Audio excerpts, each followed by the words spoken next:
ലോകമറിയപ്പെട്ട മഹാനായ പണ്ഡിതൻ സയ്യിദ് അബുൽ ഹസൻ അലി നദ്വി സാഹിബ് റഹിമഹുല്ലാഹ് മഹദിയായ ഫാത്തിമത്തു സഹ്റ ബത്തൂൽ റളിയല്ലാഹു അൻഹയുടെ കുടുംബ പരമ്പരയിൽപ്പെട്ട ഇന്ത്യ രാജ്യത്ത് ഉത്തർപ്രദേശ് സംസ്ഥാനത്ത് റായ്ബറേലി എന്ന കുഗ്രാമത്തിലൊരു വാടക വീട്ടിലും മെഴുകുതിരി വെട്ടത്തിലിരുന്നു കൊണ്ട് ലോകം മുഴുവനും കീഴടക്കുന്ന കിതാബുകൾ രചിച്ചതായ മഹാനായ സയ്യിദ് അബുൽ ഹസൻ അലി നദ്വി റഹ്മത്തുള്ളാഹി തആല അലൈഹി ലോകം സ്നേഹാദരവുകളോട് മഹാനവർകളെ വിളിച്ചില്ലേ അലിമിയാൻ. അങ്ങനെയുള്ള മഹാനായ അലിമിയാൻ സാഹിബിനെ അറിയുവോ? 2 പ്രാവശ്യം അതേ കിങ് ഫൈസൽ അവാർഡിന് അർഹനായ മഹാനായ അലിമിയാൻ സാഹിബ് റഹിമഹുല്ലാഹ് മക്ക ആസ്ഥാനമായും നടത്തപ്പെട്ട ലോക പണ്ഡിത സമ്മേളനത്തിലെ അധ്യക്ഷ സ്ഥാനം അലങ്കരിക്കാൻ തൗഫീഖ് കിട്ടിയ മഹാനായ സയ്യിദ് അബുൽ ഹസൻ അലി നദ്വി സാഹിബ് റഹിമഹുല്ലാഹ് അതേ ഇന്ത്യയിലുള്ള സാധാരണ കുടുംബത്തിൽ ജനിച്ചു വീട് ഇന്ത്യ രാജ്യത്തിരുന്ന അറബി സാഹിത്യത്തിന് കിതാബുകൾ എഴുതിക്കൊണ്ട് അറബികളായി ജനിച്ചു വീണ അറബി സാഹിത്യ സാമ്രാട്ടുകളെ പോലും അമ്പരപ്പെടുത്തിയ മഹാനായ അലിമിയാൻ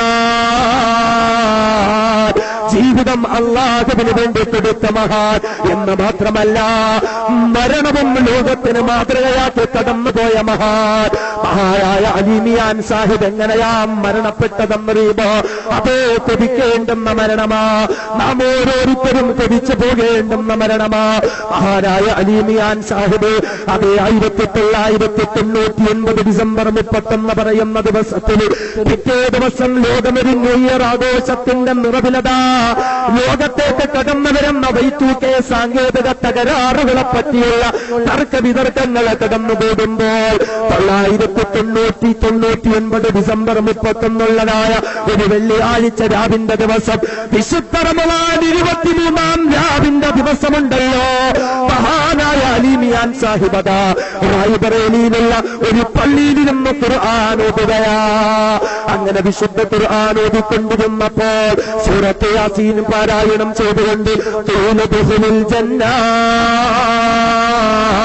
സ്വർഗത്തിലേക്ക് പ്രവേശിച്ചു കൊള്ളുക എന്ന ആയത്തെ പാരായണം ചെയ്ത് വിശുദ്ധ ഖുർആനിലേക്ക് മുഖമയർത്തിക്കൊണ്ടുകൊണ്ട് വിശുദ്ധ തൗഹീദ് ഉച്ചരിച്ചുകൊണ്ട് അല്ലാഹുവിലേക്ക് യാത്രയായ മഹാനായ അലിമിയാൻ അത്രത്തോളം മരണം പോലും ലോകത്തിന് അതേ മാതൃകയാക്കി കടന്നുപോയ മഹാനായ അലിമിയാൻ ബഹുമാനപ്പെട്ട ദക്ഷിണ കേരള ജംഇയ്യത്തുൽ 25-ാം വാർഷികത്തിൽ കൊല്ലം ജില്ലയിലേക്ക് കടന്നു വന്ന അലിമിയാൻ അതേ ജാമിഅ മന്നാനിയ ഇസ്ലാമിക് യൂണിവേഴ്സിറ്റിക്ക് തറക്കല്ലിട്ട മഹാനായ അലിമിയാൻ 1980-കളിൽ ഇന്ത്യ രാജ്യത്തെ മുസ്ലിമീങ്ങളെ പിടിച്ചു വിളിച്ചുകൊണ്ട് അതിഭയങ്കരമായ ശരീഅത്ത് വിവാദം കൊടുമ്പിരി കൊള്ളുമ്പോൾ രാജ്യത്തിന്റെ നാനാഭാഗങ്ങളിലേക്കും യാത്ര ചെയ്തുകൊണ്ട് ശരീഅത്തിന്റെ മഹത്തമായ മൂല്യങ്ങള് ഈ രാജ്യത്തിന് പകർന്നു കൊടുത്ത അലിമിയാൻ മഹാനായ ശംസുൽ-ഉലമയെ പോലെയുള്ള പണ്ഡിത മഹത്വങ്ങൾ സ്വീകരിച്ച് ആനയിച്ചുകൊണ്ട് അഹ്ലുസുന്നയുടെ പടനായകനെന്ന് പേരിട്ട് വിളിക്കപ്പെട്ട അലിമിയാൻ. അങ്ങനെയുള്ള മഹാനായ അലിമിയാനുണ്ടല്ലോ 1950-കളിൽ മഹാനായ അലിമിയാൻ മക്കയിലേക്ക് പോകുകയാ ഹജ്ജ് നിർവഹിക്കാൻ. അങ്ങനെ അദ്ദേഹം കടന്നു ചെല്ലുമ്പോൾ അതേ എന്റെ സഹോദരങ്ങളെ മക്ക മസ്ജിദുൽ ഹറാമിൽ ജുമുഅ നടന്നുകൊണ്ടിരിക്കുകയാ. അങ്ങനെ ജുമുഅ നടന്നുകൊണ്ടിരിക്കുമ്പോൾ മസ്ജിദുൽ ഹറാമിലെ ഖത്തീബുണ്ടല്ലോ, അദ്ദേഹത്തിന്റെ ഖുത്ബയുടെ ഇടയിൽ അലിമിയാൻ സാഹിബിന്റെ കിതാബിന്റെ വരികൾ പാരായണം ചെയ്യുകയാ. പെട്ടെന്ന് അലിമിയാൻ കണ്ണീരൊഴുക്കുകയാ.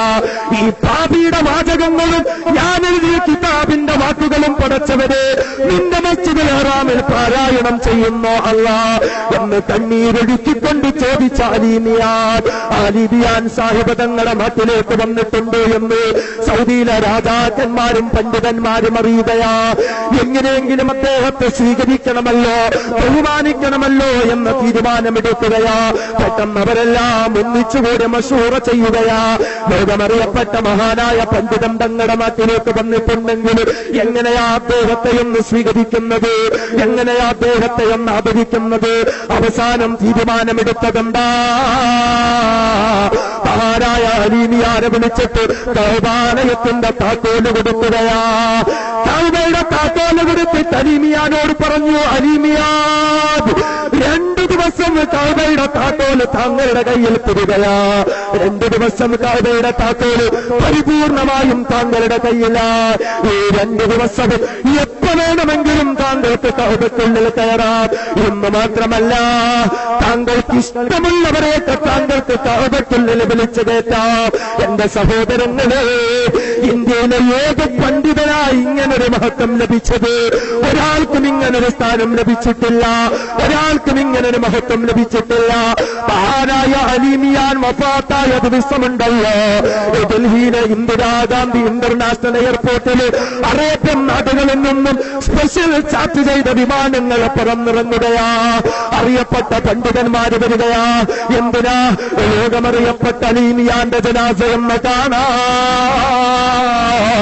ലക്ഷങ്ങൾ പങ്കെടുക്കുന്ന നിസ്കാരത്തിലൊന്ന് പങ്കെടുത്താൽ മഹാനായ അലീമിയാൻ സാഹിബിന് വേണ്ടി അദ്ദേഹം മസ്ജിദുൽ ഹറാമില് പ്രത്യേകമായി ഇമാമത്ത് നിന്നുകൊണ്ട് അദ്ദേഹത്തിന് വേണ്ടി അവിടെ ജനാസ നിസ്കാരം നിർവഹിക്കപ്പെട്ടെങ്കിലോ ഒന്ന് ചിന്തിച്ചു നോക്കണേ. അങ്ങനെയുള്ള അലീമിയാൻ സാഹിബ് അദ്ദേഹത്തിന്റെ ഉമ്മയെപ്പറ്റി ഒരു കിതാബ് എഴുതിയിട്ടുണ്ട്. എന്റെ പ്രിയപ്പെട്ട ഉമ്മ എന്നൊരു കിതാബ് എഴുതിയിട്ടുണ്ട്. അതേ എന്റെ സഹോദരിമാരാ, കിതാബൊന്ന് വായിക്കട്ടെ. അതിന്റെ മലയാള പരിഭാഷ ഇന്നും മോച്ചയിൽ സയ്യിദ് ഹസനി അക്കാദമിയിൽ കിട്ടുന്നതാ. എന്റെ ഉമ്മമാരതൊന്ന് വായിച്ചു നോക്കൂ. ഒരുമ്മയും മകനും തമ്മിലുള്ള ബന്ധമൊന്നറിയത്. മഹാനായ അലീമിയാൻ 7ാമത്തെ വയസ്സിൽ ഹാഫിളായല്ലോ. 7ാമത്തെ വയസ്സിൽ വിശുദ്ധ ഖുർആൻ മുഴുവനും മനഃപ്പാഠമാക്കുകയാ. ആരുടെ ചരിത്രമാ സഹോദരങ്ങളെ പറയുന്നത്? നൂറ്റാണ്ടുകൾക്ക് മുമ്പ് ജീവിച്ചിരുന്ന ഇമാം ബുഖാരിയുടെ ചരിത്രമല്ല, മഹാനായ ഇമാമുന മുഹമ്മദ് ഇബ്നു ഇദ്രീസ് ശഫീഈ റഹിമഹുള്ളയുടെ ചരിത്രമല്ല. കേവലം 15 വർഷം മുമ്പ് ഇന്ത്യ രാജ്യത്ത് ജീവിച്ചിരുന്ന മഹാൻ, പലപ്പോഴും കേരളത്തിലെ കടന്നു വന്ന മഹാനായ സയ്യിദ് അബുൽ ഹസൻ അലി നദ്വി സാഹിബ് 7ാമത്തെ വയസ്സിൽ ഹാഫിളായെങ്കിൽ ഒരു അറബി കോളേജിൽ പോയിട്ടല്ല, ഒരു ഉസ്താദിന്റെ അടുത്ത് പോയി പഠിച്ചിട്ടല്ല, പിന്നെയോ സ്വന്തം ഉമ്മയുടെ മുന്നിലിരുന്ന ഹാഫിളായത്. ഉമ്മമാരെ ചിന്തിച്ചു നോക്കട്. സന്ധ്യാസമയത്ത് പ്രിയപ്പെട്ട മക്കളൊപ്പം എടുത്തിട്ട് സീരിയൽ കാണിച്ചു കൊടുക്കുന്ന ഉമ്മ, റിയാലിറ്റി ഷോകൾ കാണിച്ചു കൊടുക്കുന്ന ഉമ്മ, പ്രിയപ്പെട്ട മക്കളുടെ നാവിന് വഴങ്ങാത്ത സംഭാഷണങ്ങൾ പഠിപ്പിച്ച് കുട്ടിപ്പട്ടാളത്തിലെ ചേക്കേറാൻ കൊതിക്കുന്ന ഉമ്മമാര്. അലീമിയാൻ സാഹിബെന്ന പൊന്നുമോ തന്റെ ഉമ്മയുടെ അടുക്കൽ നിന്ന് ഹാഫിളാവുകയാ. എന്ന് മാത്രമല്ല, അലീമിയാൻ സാഹിബ് പറയുകയാ, ഒരു ദിവസം ഞാൻ മദ്രസയിൽ നിന്ന് വീട്ടിലേക്ക് മടങ്ങി വരുമ്പോൾ കണ്ണീരൊഴുക്കി വിരുമ്പ് തരഞ്ഞുകൊണ്ടാ വരുന്നത്. അപ്പോൾ എന്റെ ഉമ്മ ചോദിച്ചു, മോനെ അലിയേ, കരയുന്നതെന്തിനാ മോനെ അലിയേ? ഞാൻ ഉമ്മയോട് പറഞ്ഞു, ഉമ്മ എന്റെ ഉസ്താദ് എന്നെ അടിച്ചു ഉമ്മ, എന്റെ ഉസ്താദ് എന്നെ അടിച്ചു ഉമ്മ, അതുകൊണ്ടാ ഞാൻ കരയുന്നത്. എന്തിനാ മോനെ ഉസ്താദ് എന്നെ അടിച്ചത്? ഒരു കാര്യവുമില്ല ഉമ്മ, ഞാനൊരു തെറ്റും ചെയ്തിട്ടില്ല ഉമ്മ, അതുകൊണ്ടുമ്മ നിങ്ങളൊന്ന് തരുമോ? എന്തിനാ എന്നെ അടിച്ചതെന്ന് ഉസ്താദിനോടൊന്ന് ചോദിക്കുമോ? അലിയമ്മ കുഞ്ഞുമോൻ ഉമ്മയോട് പറയുമ്പോൾ ഉമ്മയൊരു മറുപടിയും പറയാതെ അകത്ത് പോയി പറുകടിക്കുകയാ. പുറത്തേക്ക് വന്ന് വീടിന്റെ മുറ്റത്ത് നിൽക്കുന്ന മരത്ത് നിന്നൊരു വടിയൊടിച്ചെടുക്കുകയാ.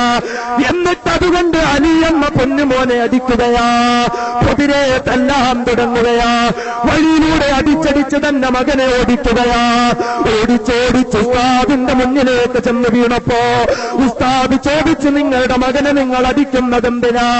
ആ സമയത്താ ഉമ്മ പറഞ്ഞു, ഉസ്താദേ, ഇവൻ വീട്ടിലേക്ക് വന്ന് നിങ്ങളെപ്പറ്റി പരാതി പറഞ്ഞു, നിങ്ങളൊരു കാരണവുമില്ലാതെ അവൻ അടിച്ചു എന്ന് പരാതി പറഞ്ഞു ഉസ്താദേ, അതുകൊണ്ട് ഉസ്താദേ എന്റെ പൊന്നുമോന് നിങ്ങൾ മാപ്പ് കൊടുക്കുമോ എന്ന് പറഞ്ഞുകൊണ്ട് അലീമിയാനോട് ഉമ്മ പറയുകയാ.